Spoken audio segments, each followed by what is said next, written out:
Tonight, police recover remains at the site of a Maitland property belonging to missing mum Colleen Adams.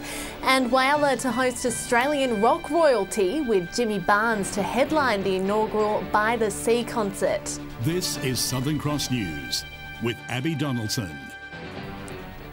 Good evening. Well, after 45 years, the remains of Colleen Adams have finally been found in the backyard of her former Maitland home. Her husband, Jeffrey Adams, today stayed silent as he appeared in court, charged with her murder.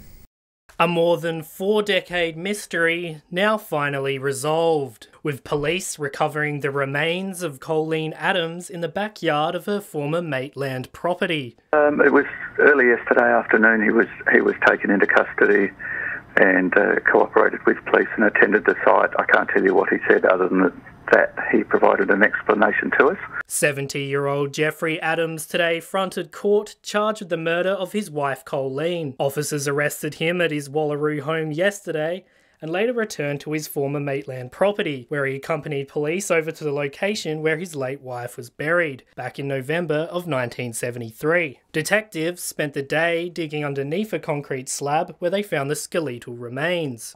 The daughter of Colleen Adams confirming the discovery in a statement. "Today I have finally found my mother. After 45 years, we have found her." The defendant appeared via video link from the Port Pieris Magistrate Court.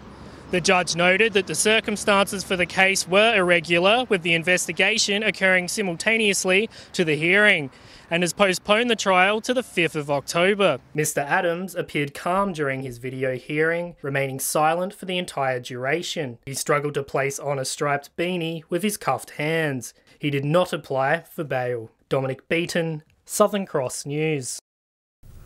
Energy company Solar Reserve has hit back at critics after reports their $650 million solar thermal plant north of Port Augusta had been delayed. They say they're increasing the already huge project, which is the reason for the hold-up. It's the multi-million-dollar solar thermal plant designed to revolutionise energy generation in the state. But residents in Port Augusta will have to wait a little longer to see its lights switch on.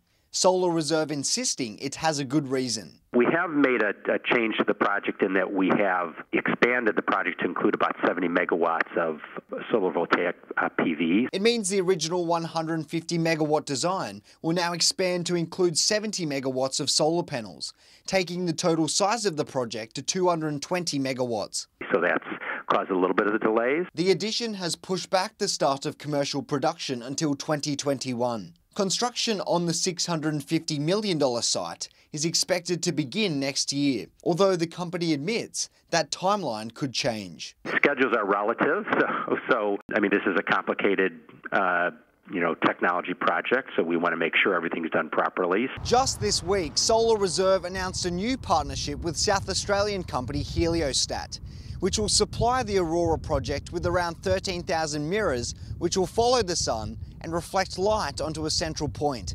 It's estimated 200 jobs could be created through the deal. Garth Burley, Southern Cross News. Children recovering in Port Augusta Hospital have been treated to a surprise visit from Army soldiers in Darwin's 1st Brigade.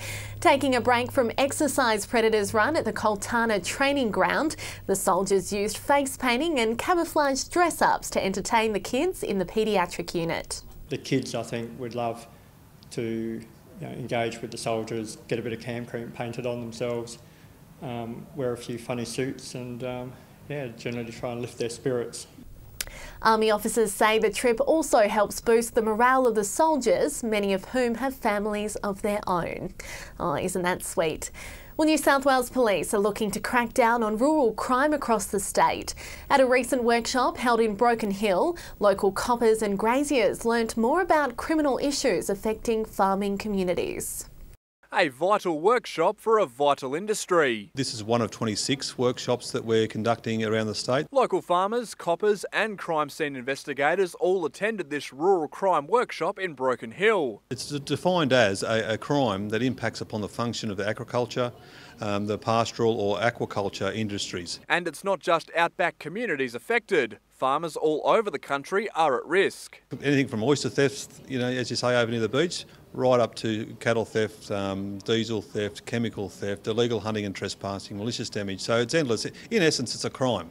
You know, it's against the law. The workshop tackled a number of rural crime issues, its main focus to bring the community and police closer together. We're looking at the community to come forward for us to provide information and report every crime, to maximise the reporting, because if we don't know about it, we can't be there. So what we're doing in essence is giving the local landholders or anyone else wants to come and see us tips and tricks about target hardening. Target hardening is making it hard for potential criminals on the property, like locking away firearms, installing infrared cameras and shutting gates. Pushing those offenders to the next property, and people say, well, why do you do that? And so the next property then target hardens again, to the point this area is as safe as we possibly can. Patrick Reinke, Southern Cross News. One lucky Whyalla man is $150,000 richer after a win in the Keno. The lucky ticket was purchased in a Spot 9 draw at the Air Hotel on Tuesday. The winner, who wishes to remain anonymous, says he knew he'd won a prize but was surprised by the result. He'll spend the cash on paying some bills, helping his kids and taking a holiday. Good on him. Whyalla will host Australian rock royalty next February. Jimmy Barnes will headline the inaugural By the Sea concert at Whyalla High, joined by an old bandmate and a pop culture icon. The working class man is heading to the Steel City.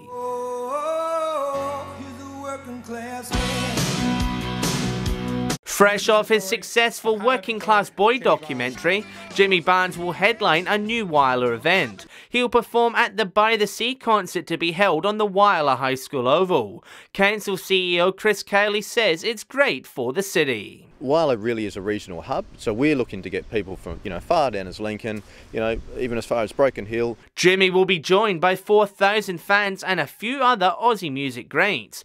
Cold Chisel bandmate Ian Moss will also make the trip, along with Mondo Rock's Ross Wilson and Richard Clapton. And to top it off, Daryl Braithwaite will bring his cult hit, The Horses.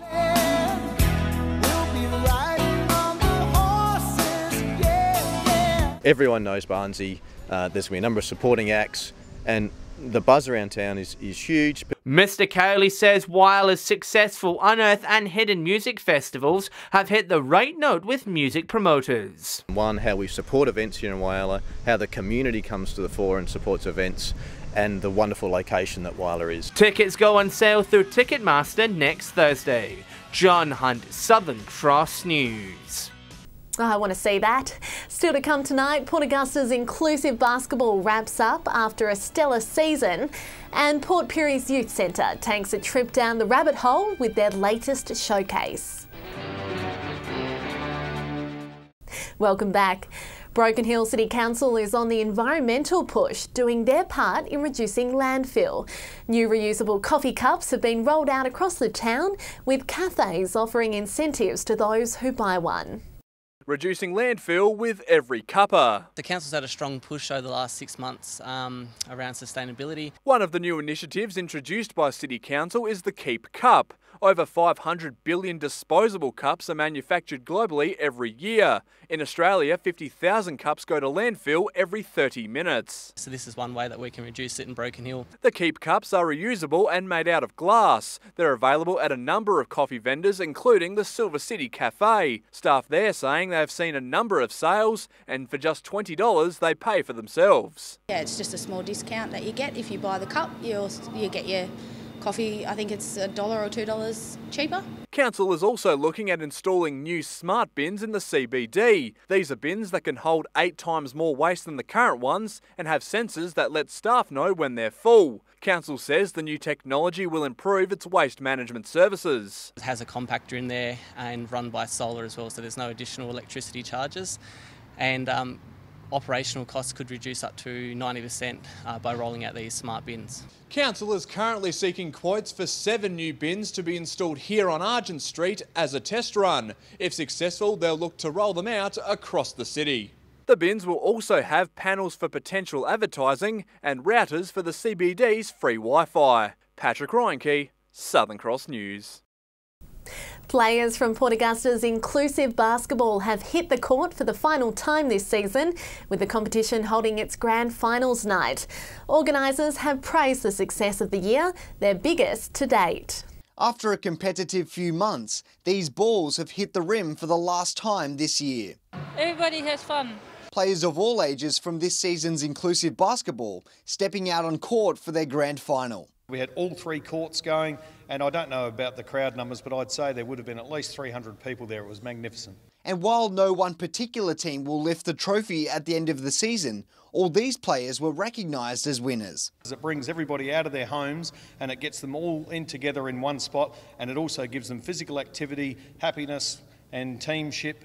Last year, the weekly competition had just 2 teams, but a surge in popularity has created 4 senior teams and 2 junior teams.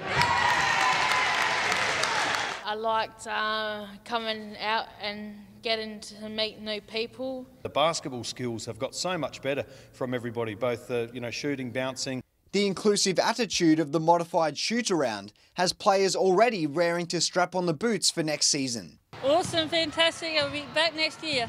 And with the comp continuing to grow, they're always looking for more helping hands come season 2019. You don't even need to know basketball that well, you just need to have the ability to get out here and to volunteer your time. Garth Burley, Southern Cross News. The Clare and Gilbert Valley Council have released a proposal for a new state-of-the-art gallery. Adelaide architect firm Woods Bagot were the design competition winners, with their geometric glass-panelled facade captivating the judges. It's a gallery somewhat unusual to most regional galleries because we don't intend to have a collection. It's purely a gallery to display artworks. It's hoped that the gallery would draw more tourists to the Clare Valley, similar to the McLaren Vale Cube or Hobart's Mona. Port Pirie's Youth Centre is taking a trip down the rabbit hole with their Alice in Wonderland showcase. Students from across the region won't be late for a very important date at the Northern Festival Theatre this weekend. Port Pirie Youth Theatre are taking its audience on a trip to Wonderland. Young actors from across the Mid-North have been working hard to capture the true essence of the classic children's story. The show, it's great. It's a whole lot of fun. There's a whole lot of craziness, madness and everything you'd expect from Alice in Wonderland. The students involved see it as a great opportunity to step into the shoes of some of their favourite fictional characters. She is easily distracted and she's a bit of a dreamer. And I see a bit of a dreamer in myself.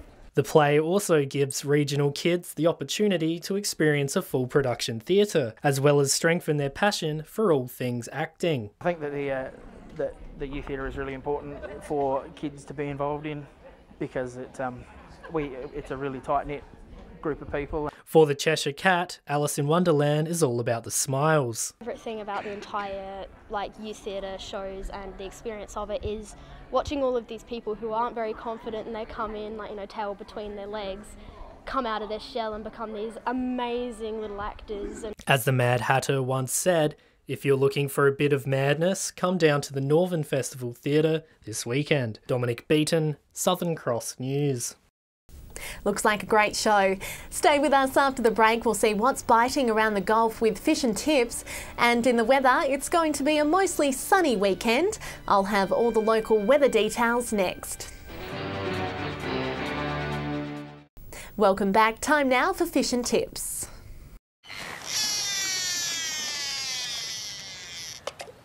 The guy's got a smile from ear to ear by the looks of him, so well done. You don't have to have a boat to get a good feed of fish. Yellowfin whiting will start to come around pretty soon as well, and that's what we usually like to see. Some of our anglers down there on the bridge to nowhere chasing some yellowfin and also Talawi beaches and so forth. When we're coming to the end of our season at the moment for King George whiting, but you still can get the small pockets. Don't burley up too much, we'll have a little bit of a problem with the musical whiting. If you're looking for anything in the snapper period, as I said last week, burley up on your local drops and then go back and keep an eye on them. You should do all right with it. But also the next tip I'm going to tell you about is a salmon. If these guys are around, you're going to have the smaller ones as well, so you've got a good few months of salmon fishing, so get amongst it. G'day and welcome to this week's Fish and Tips from Port Augusta, Drilla North. Well, it's a beautiful time of year at the moment for fishing. You generally get a good mixed basket. There's a few whiting around, some really big ones. There's a photo here of John who caught one over 40 centimetres. I've got a few of those, but there are also plenty of little ones mixed up with them. Still plenty of squid along the shacks and also along the middle banks there during the day, but try the shack jetties at night. Some salmon up and around the creeks around Port Patterson and Chinaman's Creek, and there's also crabs down along number 2 to Letty Spit. So it's the time of year to get out and get a real mixed bag. Also some razorfish that are looking really well as well. That's all we got from the Jewel of the North. King George whiting are in good numbers all across Whyalla. The main target for the whiting has been down towards Mount Young and working the deeper water. So if you get in around the 7 to 8 metre mark, that's where the whiting seem to be holding up the best. There's also been some good numbers of fish taking out along the eastern shoal. Snapper across Whyalla have been very hit and miss. There's been a few fish coming out the rip and a few out towards the eastern shoal. Land-based across Whyalla, the silver whiting has slowed up a little, but there's been just a few caught along the foreshore, and over towards Black Point and Point Lowly there's been some good numbers of large salmon.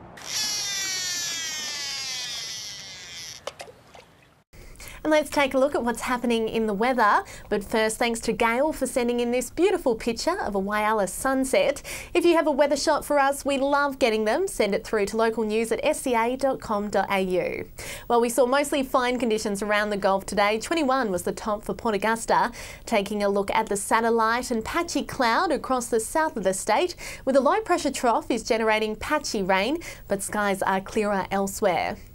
It's looking like a lovely day on the waters for your Friday. Southerly shifting southeasterly winds up to 10 knots, seas at a metre, and sunrise is at 6:13 on the dot. And gee whiz, look at all that yellow. We can look forward to a mostly sunny day to end the working week. 26 for Port Augusta tomorrow, 25 the top for Whyalla, and Clare's heading for a top of 19 degrees. And these stunning springtime conditions are set to continue this weekend and into next week. Temps will remain in the high teens to low 20s in Port Lincoln. Cleve heading for a top of 24 by Saturday, and gorgeous temps in Woodnar with the mercury rising into the mid-20s. A mostly sunny outlook further up the Gulf too. 29 and fine for Port Augusta on Saturday, 26 for Whyalla and 21 the top for Kadina. And temperatures will stay relatively the same into Monday, where we'll see nothing but sunshine. And it's the same story here too. Temps creeping into the mid-20s for Port Pirie and Broken Hill for Saturday.